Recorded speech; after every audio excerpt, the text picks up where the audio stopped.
అమరావతి ప్రాంతం మీద అమరావతి ప్రాంత మహిళల మీద అనుచితమైనటువంటి వ్యాఖ్యలు చేసిన ప్రముఖ సీనియర్ జర్నలిస్ట్ కృష్ణరాజు గారు పోలీసుల విచారణలో పశ్చాత్తాపం వ్యక్తం చేసినట్లుగా సాక్షి మీడియా నన్ను పావుగా వాడుకుంది అంటూ ఆయన కొన్ని కామెంట్లు చేసినట్లుగా కొన్ని వార్తలు వస్తున్నటువంటి నేపథ్యంలో ఈ అంశం మీద మనం పూర్తి స్థాయిలో విశ్లేషణ చేసుకుందాం. ప్రస్తుతం మనతో పాటు ఉన్నారు ప్రముఖ రాజకీయ విశ్లేషకులు, ప్రముఖ సీనియర్ జర్నలిస్ట్ డివిఎస్ గారు. సార్తో మాట్లాడదాం.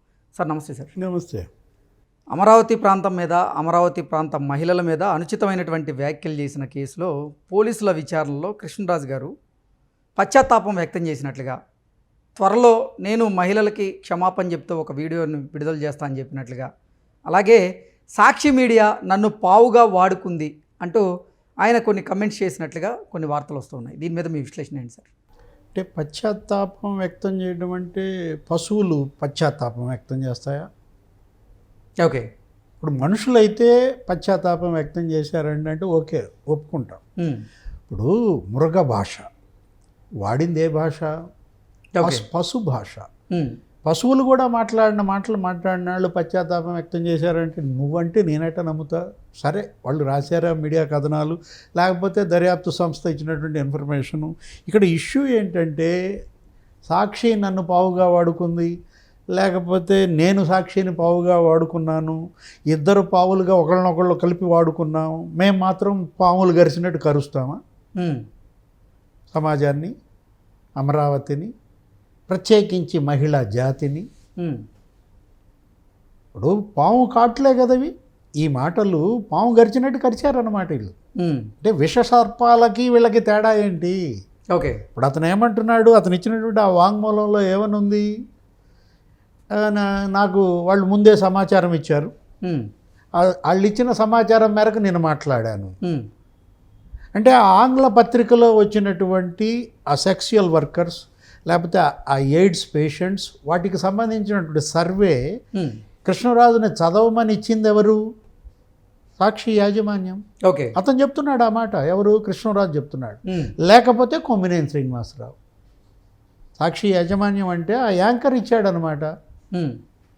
ఇప్పుడు కొమ్మినేని శ్రీనివాసరావు ఇప్పుడు ఏంటి, నవ్వితే కేసు పెడతారా? సుప్రీంకోర్టు బెయిల్ ఇచ్చింది ఆయన. ఆయన ఈ సమాజానికి చేసినటువంటి సేవలు, జర్నలిజం సేవలకి సుప్రీంకోర్టు స్పందించి 50 ఏళ్ల అనుభవం ఉన్నటువంటి జర్నలిస్టుని మరి అరెస్ట్ చేయటం, మరి సుప్రీంకోర్టు కూడా అది సుతరామో మరి నచ్చని అంశంగా ఆయనకి బెయిల్ ఇచ్చిన నేపథ్యంలో ఇవాళ బెయిల్పై వచ్చారు. డిబేట్లు హుందాగా నిర్వహించండి అని సుప్రీంకోర్టు చెప్పారు. మరి ఎంత మేరకు హుందాగా నిర్వహిస్తున్నాడో ఈ 4 రోజులుగా నువ్వు చూస్తూనే ఉన్నావు.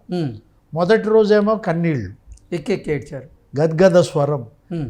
ఇంకా నాకేముంది, రేపో మాపో కాడి పిలుస్తోంది, ఈ విధంగా మాట్లాడారు కదా. చరమాంకంలో కొత్త పదం, వృత్తి చరమాంకంలో నన్ను ఇబ్బంది పెడుతున్నారు అంటే 74 ఏళ్ళని ఆయన చెప్పిన పరిస్థితుల్లో హుందాగా ఈ 5-6 రోజులుగా ఆయన డిబేట్లు ఉంటే సుప్రీంకోర్టు ఇచ్చిన బెయిల్కి అర్థం ఉంటుంది. ఇప్పటికీ అదే వెటకారం, అదే వ్యంగ్యం, ఇదే విధంగా వాళ్ళని ప్రోత్సహించటం, రెచ్చగొట్టడం, ఇంకా అందించటం వాళ్ళకి ఆయన చేస్తుంటే కొమ్మినేని తీసే ఇప్పుడు ఈ కృష్ణరాజు పావా ఏదో అంటున్నావు కదా, వాళ్ళు నన్ను పావుగా వాడుకున్నారు, నేను వాళ్ళని పావుగా వాడుకున్నాం. ఇక్కడ కృష్ణరాజు చేసిన వ్యాఖ్యలు, లేకపోతే ఈ ఇష్యూలో ఇవాళ కూడా అతను బెయిల్కి వెళ్ళాడు. హైకోర్టులో ఆయన బెయిల్ వేసాడు. మరి చూడాలి ఏం జరుగుద్దో. ఈ సందర్భంగా నీకు ఒక విషయం చెప్తాను సార్. సజ్జల భార్గవరామ్ కూడా బెయిల్కి వెళ్ళాడు సుప్రీంకోర్టుకి. సజ్జల భార్గవరావు బెయిల్ విషయంలో ఏం కామెంట్ చేసిందో ఇప్పుడు మనం చర్చించాలి. తప్పకుండా సార్, ఇది అవసరం కూడా.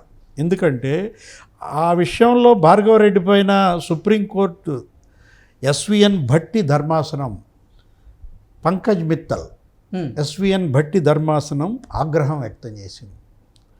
సోషల్ మీడియాలో ఆయన పెట్టిన పోస్టుల పైన తీవ్ర అభ్యంతరం వ్యక్తం చేసింది. ఏదది? సుప్రీంకోర్టు ధర్మాసనం.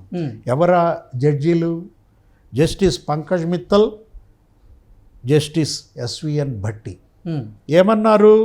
సోషల్ మీడియాలో మీరు పెట్టిన పోస్టులు మాకు అర్థం కాలేదనుకుంటున్నారా?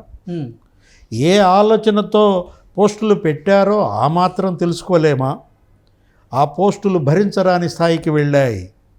తప్పు ఎవరు చేసినా తప్పే. ఇలాంటి వాటిని వ్యవస్థ క్షమించదు. తప్పక శిక్షిస్తుంది. సోషల్ మీడియా దుర్వినియోగం కేసుల్లో త్వరగా బెయిల్ వస్తుందనుకోవద్దు. అలా బెయిల్ వస్తే ప్రతి ఒక్కరూ ఇష్టారీతిన వ్యవహరిస్తారు. ఈ నేను చెప్పింది కాదు, సుప్రీంకోర్టు ధర్మాసనం ఘాటుగా వ్యాఖ్యానించింది. ఆ ఘాటుగా చేసిన వ్యాఖ్యలను మనకి మీడియా ప్రజలకి అందజేసినటువంటి పరిస్థితుల్లో మరి హైకోర్టు ముందు ఉన్నటువంటి కృష్ణరాజు బెయిల్ గురించి ఏ విధంగా ఉంటుంది? సజ్జల భార్గవరాం పెట్టిన పోస్టులే సభ్య సమాజం తలవంచుకునేలాగా, ఇటువంటి వాటిని వ్యవస్థ క్షమించదు అని సుప్రీంకోర్టు ధర్మాసనం తీవ్ర ఆగ్రహం వ్యక్తం చేసిన నేపథ్యంలో ఇతను మాట్లాడింది ఏ మాటలు? కృష్ణరాజు మాటల కన్నా నిజంగా వాడు భార్గవ్ పెట్టిన పోస్టులు నయం కదా. సజ్జల భార్గవరావు పెట్టిన పోస్టులు చాలా నయం ఇతను చేసిన వ్యాఖ్యల కన్నా. పశుభాష అన్నాం కదా, మృగ భాష అన్నాం కదా. అసలు సభ్య సమాజం ఇప్పుడు మనం అసలు మళ్ళీ ఉచ్చరించలేము. ఎగ్జాక్ట్లీ. ఎయిడ్స్ పేషెంట్లు అమరావతిలో ఉన్నారన్నారు, ఎయిడ్స్ క్యాపిటల్ అంటాడు. సెక్షువల్ వర్కర్స్ అక్కడ మొత్తం ఉన్నారంటాడు, క్యాపిటల్ ఆఫ్ సెక్షువల్ వర్కర్స్ అన్నాడు. కృష్ణరాజు చేసిన వ్యాఖ్యల నేపథ్యంలో ఇవాళ అతనికి బెయిల్ ఇవ్వదగునా? లేకపోతే మళ్ళీ సుప్రీంకోర్టుకి వేస్తాడు. ఏముంది అందుట్లో? డబ్బులు ఇచ్చే మరి ఇవాళ న్యాయాన్నే కొనాలని చూస్తున్న నేపథ్యంలో లాయర్లను ఆల్రెడీ లక్షల కోట్లు పెట్టి కొన్నారు కదా. కొమ్మినేని శ్రీనివాసరావు సుప్రీంకోర్టులో వాదనలు వినిపించిన న్యాయవాదులు మామూలు ఎంతెంత వాళ్ళకి ఇచ్చినటువంటి వేతనాలు ఫీజులు ఇప్పించారు కొమ్మినేనికి మరి బెయిల్ ఇప్పించి కృష్ణరాజుకి బెయిల్ ఇప్పించకపోతే మరి జగన్మోహన్ రెడ్డి అది కరెక్ట్ కాదు కదా. ఇప్పిస్తాడా? కృష్ణరాజు ఇవాళ బెయిల్ వస్తుందా రాదా, ఇది ఇవాళ చర్చ. ఇది ఇవాళ ప్రజల్లో చర్చ కాదు, ఇది అసలు జాతికి ఒక సంకేతం కావాలి, ఒక సందేశాన్ని ఇవ్వాలి. ధర్మాసనాలు ఇస్తున్నటువంటి తీర్పులు సమాజాన్ని జాగృతం చేసేలాగా సందేశాత్మకంగా ఉంటున్న నేపథ్యంలో ఇప్పుడు కృష్ణరాజు బెయిల్ పైన ఏ తీర్పు వస్తుంది ఏంటి అసలు? ఎందుకంటే ఇప్పటికీ అతనిలో పశ్చాత్తాపం ఉందా? అసలు కృష్ణరాజు గారు ఉన్నటువంటి పశ్చాత్తాపం వ్యక్తం చేయడానికి కారణం అంటే బెయిల్ కోసమేనా? అంటే ఇక్కడ ఇష్యూ ఏంటంటే అతను ఇచ్చిన దాంట్లో నేనేదో ఆంగ్ల పత్రికలో పనిచేస్తున్నాను, నన్ను చంద్రబాబు తీయించేశాడు, ఆ కక్షతో నేను చంద్రబాబు పైన తెలుగుదేశం పైన వ్యతిరేకత పెంచుకున్నాను. ఇప్పుడు ఈ విధంగా ఈ సందర్భంలో నాకు సాక్షి ఒక ప్లాట్ఫామ్ దొరికింది, నా బలహీనతను వాళ్ళు అడ్డం పెట్టుకుని వాళ్ళు ఈ విధంగా సాక్షికి నన్ను వాడుకున్నారు. అదే నువ్వు అన్నది, నన్ను సాక్షి పావుగా వాడుకుందనో ఏదన్నాడు కదా.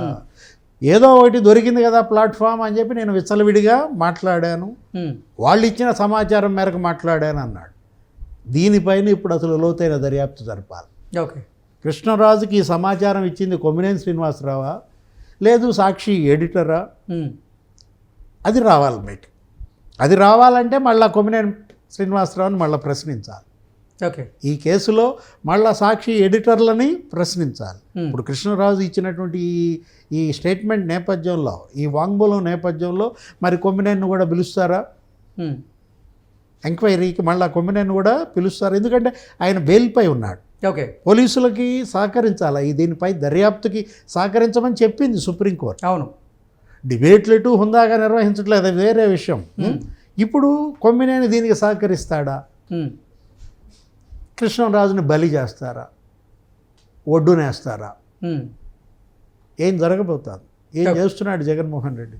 ఆయన రోడ్ యాక్సిడెంట్లో ఉన్నట్టున్నాడు. ముందు ఈ రోడ్ యాక్సిడెంట్ కేసు నుంచి బయటపడితే చాలనుకుంటున్నాడు. యలహంకలో ఉన్నట్టున్నాడు జగన్మోహన్ రెడ్డి. హాస్పిటల్లో చేరాడా? Okay sir, thank you so much.